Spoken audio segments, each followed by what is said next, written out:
Ever found yourself tangled in the web of much and very much while learning English? You're not alone. Welcome aboard our linguistic journey, where today we're exploring the fascinating world of two English words, much and very much. These simple yet potent words are the building blocks of the English language, used frequently in our daily conversations. But they can be a bit tricky to master, especially for those who are just beginning to learn English. Much and very much are terms that express quantity or degree, and they are commonly used to modify adjectives, verbs, and other adverbs. You might be wondering, don't they mean the same thing? Well, not exactly. There are subtle differences between their usage and context, which can significantly alter the meaning of a sentence. Take, for instance, when you say, "I like ice cream very much." Here, very much is used to express a high degree of liking. But if you say, "I don't like ice cream much," the word much is used to denote a low degree of liking. The difference might seem minor, but it's these little nuances that add depth and richness to the language. Understanding the correct usage of much and very much is not merely about learning grammar rules. It's about grasping the essence of communication, enhancing your language proficiency, and expressing your thoughts more clearly and accurately. Now you might be thinking, this sounds like a lot of work, but don't worry. We're here to make this journey as enjoyable and enriching as possible. With practical examples and easy-to-understand explanations, we'll help you master the use of much and very much in no time. So are you ready to untangle this web? Stick with us as we delve into the usage of much and very much. Let's start with much. Sounds simple, doesn't it? But it holds more than meets the eye. In English, much is often used in negative sentences, questions, and with so, as, and to. It's mainly used with uncountable nouns. Uncountable nouns are things we can't count because they're seen as wholes or mass, like water, music, or information. Let's dive into some examples for a clearer understanding. First, consider the sentence, "I don't have much time." Here, time is an uncountable noun, and much is used to express a small quantity or lack of it. Secondly, in the question, do you have much experience in this field? Much is used to inquire about the quantity of experience, another uncountable noun. Thirdly, in the sentence, there's so much noise in this room.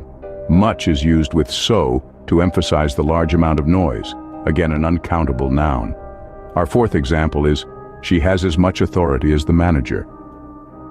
In this comparative structure, much is used with as to compare the authority level of two individuals. Lastly, in the sentence, he has too much pride to admit he was wrong.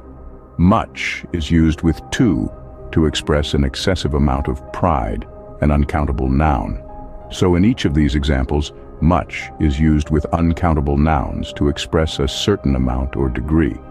The key is to remember that much is generally used with uncountable nouns and often appears in negative sentences, questions, or with words like so, as, and to. There you have it, much in all its glory. But what about very much? Let's find out. Now that we've mastered much, let's move over to its sibling, very much. This phrase is a bit of an overachiever in the English language. It loves to intensify things, whether it's verbs, feelings, or adjectives. Let's dive into how very much works its magic. First, very much is often used to intensify verbs. Take the sentence, "I appreciate it very much." Here, very much is amplifying the verb appreciate, showing a high degree of gratitude. It's not just a simple thank you, it's a big-hearted, full-bodied thank you. Next, very much is a pro at intensifying feelings. Let's look at the sentence, "She missed him very much." In this case, very much is augmenting the feeling of missing someone. The speaker isn't just missing her friend, she's feeling a deep, profound longing. Also, very much can intensify adjectives. Consider the sentence, "The movie was very much interesting." Here, very much is boosting the adjective interesting. It's not just a mildly diverting movie, it's a film that has fully captivated the viewer's attention. Additionally, we use very much to express strong agreement. For instance, "I very much agree with your point." Here, the speaker isn't merely agreeing, they're wholeheartedly concurring with the point made. Lastly, very much can be used to express the extent of a need or desire. For example, I need a vacation very much. In this sentence, the speaker isn't just idly wishing for a break. They're in desperate need of a getaway. So you see, very much is a versatile phrase that can add a lot of depth and intensity to your English expressions. It's like the secret sauce that turns a good sentence into a great one. And there we've now covered both much and very much. But let's not stop here. Let's summarize. So, we've unraveled the mystery of much and very much. But let's make sure it sticks. To recap, much is a quantifier used in English to indicate a large amount or degree of something. It's typically used with uncountable nouns, such as much water or much time. However, it can also be used with countable nouns in questions or negative sentences like, "Don't you have much time?" or "I don't have much money." On the other hand, very much is an intensifier. It's used to emphasize the degree or extent of something. For instance, "I very much enjoy this book," or "I appreciate your help very much." The key here is that very much is generally used with verbs, not nouns, to enhance the action or state being described. Let's call back to the examples we've used. "I don't have much time" is a correct use of much because it's used in a negative sentence with a countable noun. "I like this song very much" is a correct use of very much because it's used to intensify the verb like. We also explored "there isn't much water left in the bottle," where much quantifies the uncountable noun water. And I very much agree with your viewpoint, where very much intensifies the verb agree. Much was used in the question, "Do you have much experience in this field?" indicating a large degree of something. Very much was used in the statement, "I very much hope to visit Paris one day," emphasizing the degree of the verb hope. Finally, "I don't eat much sugar" is a perfect example of using much in a negative sentence with an uncountable noun. And "I very much look forward to our next meeting" illustrates the use of very much to intensify the verb look forward.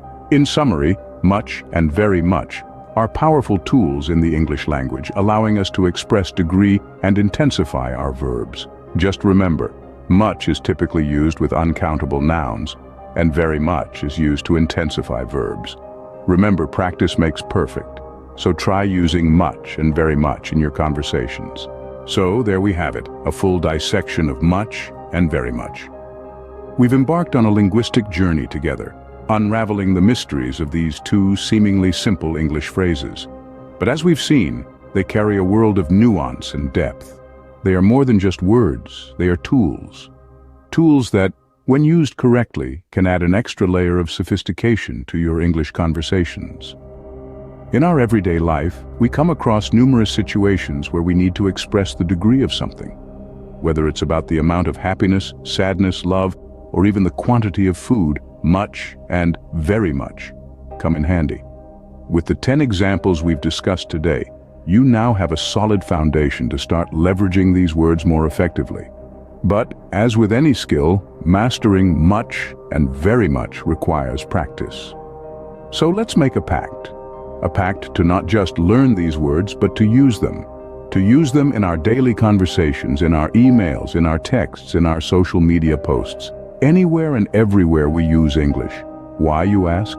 Because language is not just about understanding. It's about using. It's about making it a part of your life. And when you start using much and very much more frequently, you'll notice a shift. A shift in your confidence, a shift in your proficiency, and most importantly, a shift in your understanding of the English language. So take this knowledge, absorb it, embrace it, and put it to use. Because the more you use these words, the more natural they will become. And before you know it, you'll be using much and very much with the ease and fluency of a native English speaker. Remember, the journey to mastering English is a marathon, not a sprint. It's about consistent effort and constant learning.